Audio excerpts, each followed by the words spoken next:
It's Laura. Welcome to Bookends of Recovery. I'm so glad you're here.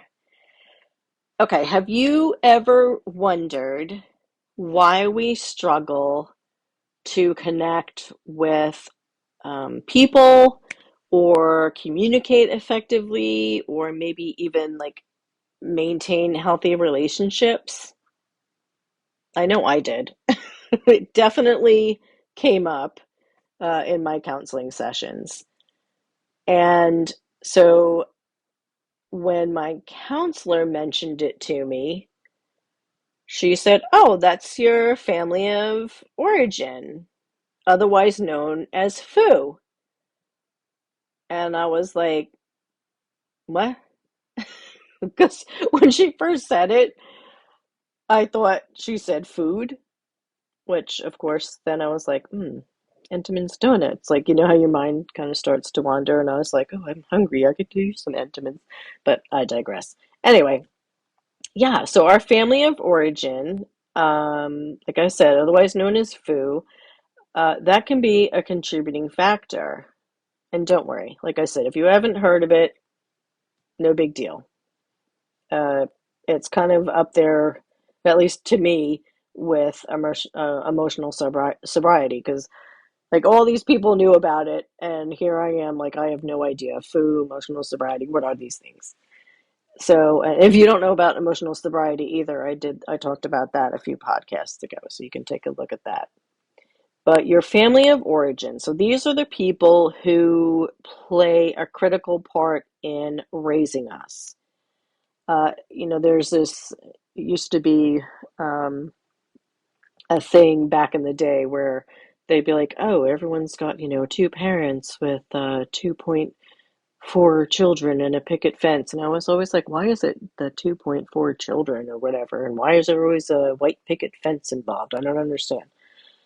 But nowadays, and even when I was growing up, um, you're a family of origin. It can be pretty much anything. Uh, when I was growing up, there were a lot of single moms, a lot of latchkey kids, which just means, that mom was working, and so the key, meant, you're the kids going home and pretty much fending for themselves.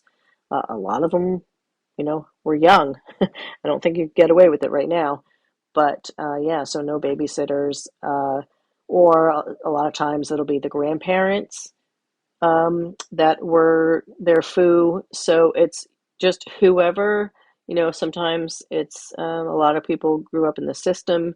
So it's just, or aunts and uncles. It's whoever it is. Sometimes you might go over to the neighbor's house. And so then they influence you. I know me personally, I tended to spend time away from my house. And so my foo was it started out as being my family, inside, my mom and dad. And then as I got older, I kind of gravitated away from that because of the abuse. And so, not from my dad, he was amazing. Um, and then gravitated towards my friend's mom because she was awesome. And then from there, my boyfriend's dad, who also was super cool. And so, it just all these people have an effect on them because they are our first social groups, and they play a part in raising us and forming us. And so they can have a powerful impact on our future relationships. And believe it or not, especially when we're younger, they can have a powerful impact on the way we talk to ourselves, that inner talk, that self talk. And not just that, but they can also have an impact on what we find acceptable in other people's behaviors. Not just what they do, but how they treat us. So there is this Dorothy Nolte poem. I hope I'm saying her last name correctly. Uh, it's called Children Learn What They Live, and that is foo in its best form. And if you're not familiar with that poem, I'll share it with you, but uh, a little background on it because when I was a teenager, my dad gave it to me. Excuse me, I'm so sorry. My dad gave it to me and he said, I want you to carry this, in your wallet. And I was like, yeah, okay, Dad, whatever. Because I was young. I was like 13 or like super young. And I was like, yeah, okay, Dad, whatever. And so I did. I mean, it went from my wallet because it was like the size of a credit card. It was real thin. He gave me that and the footprints poem, which I now have footprints all over my house. But and so I moved it from pocketbook to pocketbook, wallet to wallet. And later on, when I got married, he said, do you still have that poem? And I was like, yeah, I think I do. Like, I didn't even, really think about it because, of course, at that time I was still struggling with addiction. And um, he was like, good, I'm glad. Now, I didn't have any kids yet, but he's like, good, I'm glad. And then I became a mom. And so, as some of you might know from my old podcast, I had relapsed right after I became a mom. Don't worry, my kid wasn't with me, but yeah. So I had taken that poem out, and that was one of the things that helped me stay sober was reading that poem and that and footprints. But so let me share that poem with you. Yeah, like I said, Dorothy Nolte. Children are what they live. If a child lives with criticism, he learns to condemn. If a child lives with hostility, he learns to fight. If a child lives with ridicule, he learns to be shy. If a child lives with shame, he tends to feel guilty. If a child lives with tolerance, she learns to be patient. If a child lives with encouragement, she learns confidence. If a child lives with praise, he learns to appreciate. If a child lives with fairness, he learns justice. If a child lives with security, she learns to have faith. If a child lives with approval, she learns to like herself. If a child lives with acceptance and friendship, he learns to find love in the world. How amazing is that? It's so powerful. And I remember as I was going through recovery, I would read that and I was just like, I need to parent away from what I had learned from my mom and parent towards what I had learned from my dad. Because our family of origin shapes a lot of things like our self-esteem. Because if we're growing up in a positive environment, we're going to have that self-confidence. We're going to feel secure. Like we can walk into a room with our heads held high. We'll know that we can achieve whatever we're putting our minds to. But if we grow up with criticism and shame, we're going to be filled with doubt and then end up feeling less than. And then we'll wonder if when we walk into that room, are people talking about us? Like, have you ever felt that way? Because I know I did. And then we'll end up questioning things like, I mean, just even like in high school, like, should we be trying out for the football team or gymnastics or cheerleading?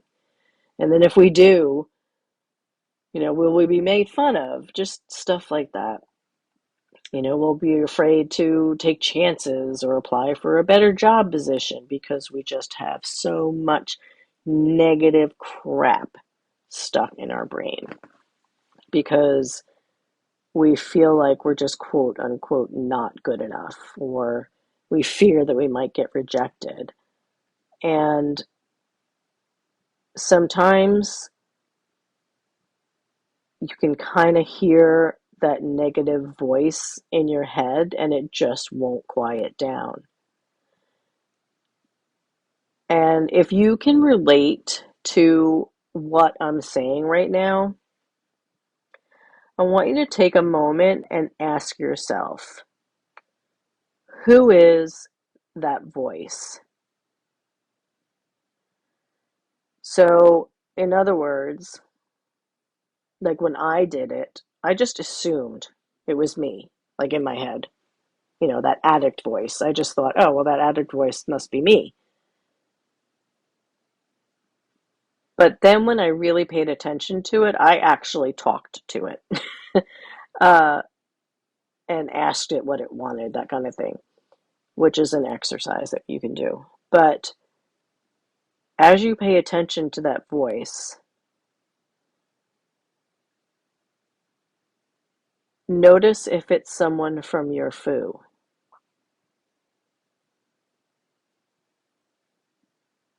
and just ask ask what it wants. Talk to it. I know it sounds silly, but it can work. And then be mindful that your foo can also shape relationships. So, like, let's just say your family is somebody who is really social, right? So they've cultivated this sense of closeness or, trust and warmth. Well, then we're just as likely to do the same thing. If your family is somebody who just loves to be out there and doing all the things, well, then we're more likely to like share our goals and our aspirations more freely. We'll share our inner thoughts and our fears with our friends and our loved ones. Uh, we won't be afraid to go to our boss with concerns or our supervisors about our concerns. But if our foo was isolated or gave us a sense of insecurity, we're more likely to keep others at a distance, at an arm's length. I remember I remember the first time I met my husband. We sat down at a Subway restaurant. We were sitting across from each other at a booth, and he leaned in just to hear me talking. Like, he wasn't trying to do anything. He wasn't trying to kiss me or anything. He was just literally leaning in. And I held him at arm's length. Literally, I just extended my arm across the table and put it on his chest to keep him away. I was like, oh my gosh. And we still talk about that. He was like, what? He's like, what are you doing? And I was like, you're getting too close. He was like, I was just trying to hear what you were saying. But yeah. And something else that will be that can affect us when we're in an unhealthy foo is we'll wonder things like, are we being used or manipulated? We may not even have a basis for that concern, but those thoughts will still cross our minds. We may mistrust people, like just out of nowhere. A small mistake in the relationship will turn into something catastrophic. And trust with someone can almost feel impossible until they, again, quote unquote, prove themselves to you. Have you ever have you ever used that phrase, trust but verify, in certain relationships? Yeah. So if our parents or our guardians um, provided us with love and security and safety and an open place to communicate, if they gave us that in a healthy childhood, well, then we're more than likely to have a respectful healthy, full of communication, romantic relationship. We're going to move through life, and our partnership and will be filled with like all those happy memories, and laughs will come easier. You'll communicate more effectively in fights. I mean, of course, everyone fights, but there'll be healthy fights because, sometimes it's just actually a good thing to clear the air with a nice, healthy fight. Uh, but if we've experienced an unhealthy childhood or gone through any kind of trauma, we may have misconceptions about ourselves and about love. Those trust issues, man, they get you. Uh, and so as a result, we may enter into unhealthy relationships, and that doesn't mean just a partner, it means friendships or uh, staying in an unhealthy relationship with a family member. How many times have you seen where people just go no contact with a family member? I mean, we've had to do it with one of our family members. We also may not know um, how to communicate in a healthy way, and that was something I was terrible at. So I really thought I was good at it. Like after I stopped using, I was like, man, I am really good at communicating, because I was like, I'm not using anymore, so I'm not talking to people when I'm high, so I must just be really good at communicating. Um, yeah, I was not good at communicating at all. I started doing a deep dive into my recovery, and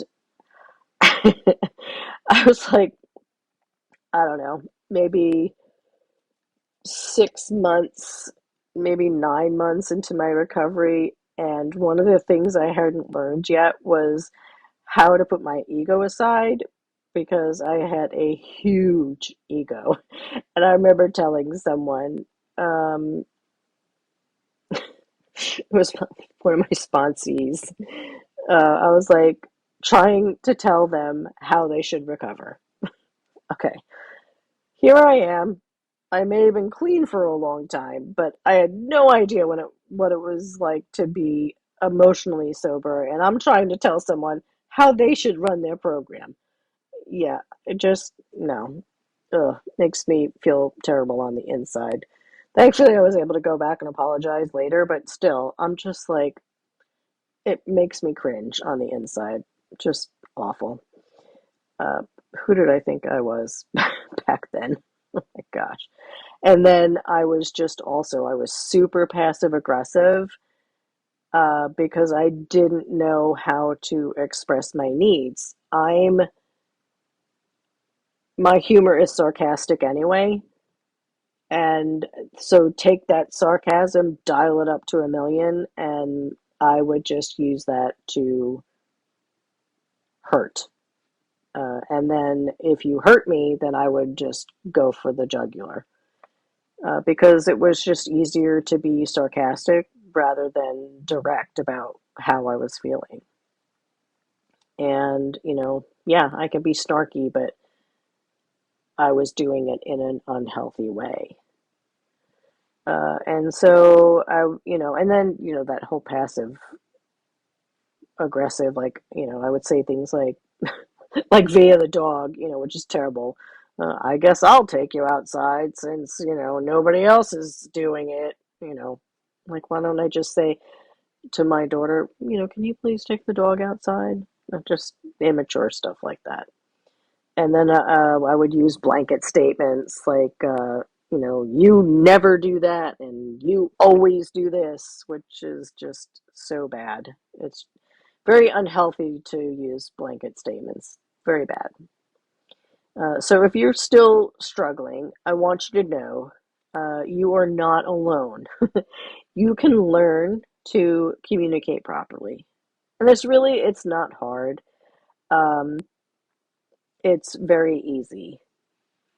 And so that's why I also included a mindfulness session here, um, so that you can be mindful while speaking with others.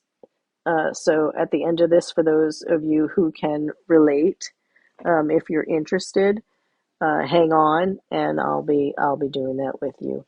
But yeah, so our family of origin can also um, shape our lifestyle choices. So as children, we tend to mimic what we see around us. Um, so like if our family of origin, likes to be active, or they love to go exercising or go hiking or go on vacation, then you'll do the same thing. But if our foo likes to smoke or drink or use drugs, well, guess what? We'll probably gravitate towards that too. So, not everybody will do that because, like I said earlier, sometimes we think, okay, I'm going to parent differently. I'm going to move away towards or away from what they did and move toward a healthier way because I'm going to break that cycle. And it is very possible for you to do that. I want you to know that we can absolutely move away from what we were taught in our foo. 100%. Um, Sometimes it takes counseling. Sometimes, life coaching can help. But you can definitely break the cycle of what you were learned um, in your foo. So just it can definitely help to have an awareness and how it affected you and shaped you. Make sure you're also mindful of your emotions. If you experience, any unhealthy thoughts or behaviors, just notice what's going on with your body. Um, Pay attention. Just acknowledge your feelings. Don't suppress them because we don't want to squirrel away emotions as they're happening because we know they're going to pop up eventually. So if you're dealing with something like foo or trauma, go ahead and move through them, but do so in a safe space. And do them when you're emotionally ready. Don't force anything. There's no timeline on healing. There's no time limit on your recovery. I'm a prime example. So just do it when you're ready, a little bit at a time if you need to, and learn about letting go. If someone has hurt you, it's okay to start the process of forgiveness, but make sure that you forgive yourself. And I know that sounds crazy, but sometimes we hold on to resentment of either allowing someone to treat us the way that they did or sticking around or so make sure there's not any of that in there. Um, and you don't have to forgive somebody for hurting you, especially if there's trauma involved. You can just let it go. Because a lot of times people will say, well, you have to forgive and forget. Um, I have chosen to let go of the person who abused me. As far as my mom, obviously there was no sexual abuse there, but uh, I have taken the approach that she did the best she could with the tools that she had, and then the person people who sexually abused me, I just have chosen to let it go and leave it there. So, but one of the mistakes I made very early into my deep dive was that I had told myself I forgave the people who abused me. And that was a lie. I just thought, like, okay, if I just tell myself I forgave them, then I totally do. And it was one of the ways that I worked through my recovery was I used 12 steps. And I was going through my inventory and it happened to pop up. So I just, I thought, well, yeah, I just worked through that forgiveness. And it wasn't until later in another step that I realized that I really hadn't addressed it. And so it was during the other step that was when I really learned the process and then started to let go. So forgiveness does happen, but it doesn't have to be on anyone's timeline, and it doesn't have to happen if you're not ready for it. And like I said, we can learn about healthy communication skills. If you need help, please let me know. Um, if you want, you can email me. I will answer. And, you can be the one to stop the cycle and break the cycle of the foo so you don't have to repeat it. And I'm going to go ahead and do a mindful exercise in a minute. So it's not long. It'll only take a few minutes. For those of you not interested, uh, a gentle reminder, there are free worksheets on my website, lifecoachlaura.org. And you can also poke around in there at my blog. No, I'm not trying to rope you in to make an appointment. I'm genuinely here to help. Okay, so for those of you sticking around, I want you to make sure you're in a comfortable position. That's whether you're seated, upright, or laying down. Um, and you can close your eyes if that's more comfortable. Just make sure your body is relaxed. All right? And as we begin, I want you to go ahead and bring an awareness to why you stayed logged into the podcast to listen to this session on this topic of mindfulness while speaking with others. Notice how your body is feeling. Pay attention to your belly, your chest, your head. Go ahead and notice your emotions.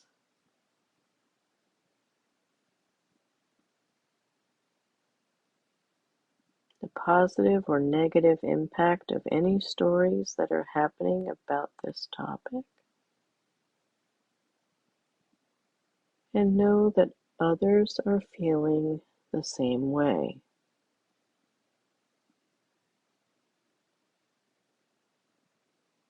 You are not alone.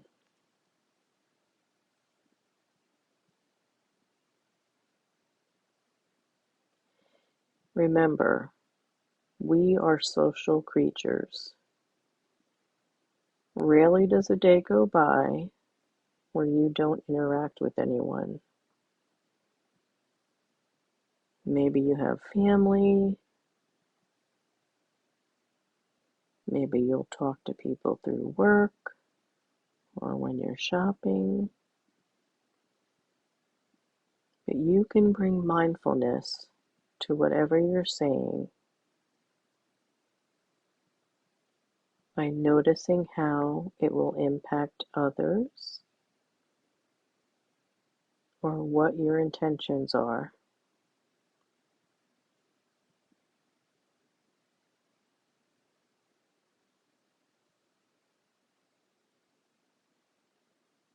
And as you're thinking, I want you to do some deep belly breaths. Make sure your belly rises with each breath.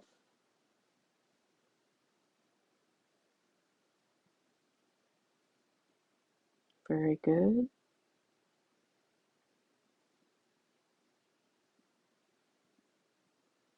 As you go through your day, be mindful that before you speak, you set mindfulness as your intention.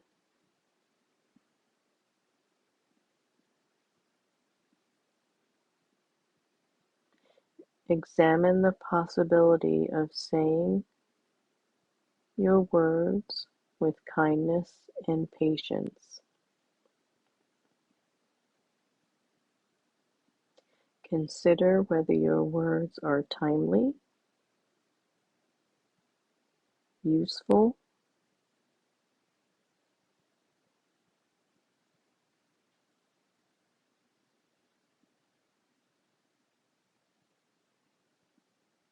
are you interrupting, are you gossiping, are you trying to fill the silence? Think about whether or not this is the appropriate time to talk and what purpose your words will serve.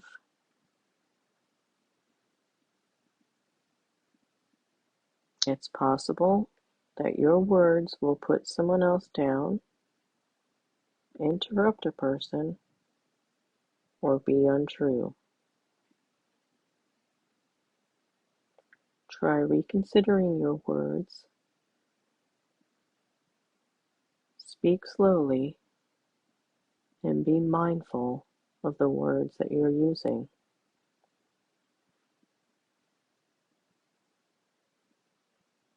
When someone responds, observe. Remember, you can't control others, but you can be mindful of how you respond. When you're done talking, leave the words be.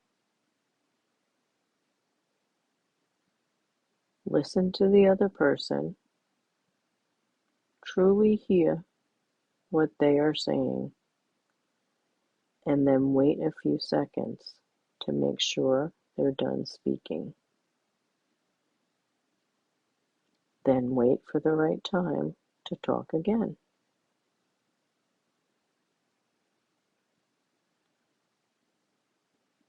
Go ahead and open your eyes.